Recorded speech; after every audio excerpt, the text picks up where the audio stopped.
Okay, we're going to take a look at solving double-sided inequalities. This is just part one. There is also part two, slightly harder looking equations.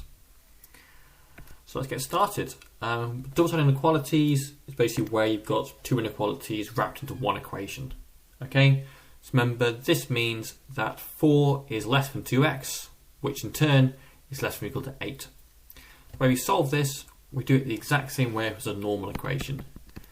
If I had instead 2x equals 8, you would have to halve everything to give you x equals 4. I'm going to do the same thing here. But for this case, you basically got three sides to the equation, so you've got to halve each part of it. So we're going to halve the 8, halve the 4, and also halve the 2x. Halving 4 gives us 2. Inequalities never change for these steps. Halving 2x is x, and halving 8 is 4. And that's it. So it starts off fairly simple, just like one extra step compared to solving regular equations. I'll go through one harder example. So here we've got a division equation.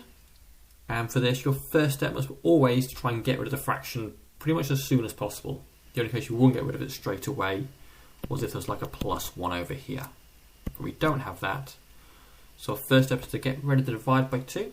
And the opposite divide by 2 is to times by 2. So we're going to double everything, and we have to double the 5 and the 8. So my next line is 10 is less than or equal to 3x plus 1, which is less than 16. Then we solve it as a normal equation.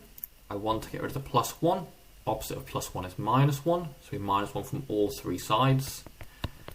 So we now have this line here. We have 3x. But I only want 1x, so we have to divide everything by 3, which then gives us this final answer. Okay, hope that made sense. As always, here are some questions to try. I'll flash the answers up in a second, so give the video a pause and give these questions a go. Okay, those are the answers. Hope that made sense to you and wasn't too hard. Thanks for listening and good luck.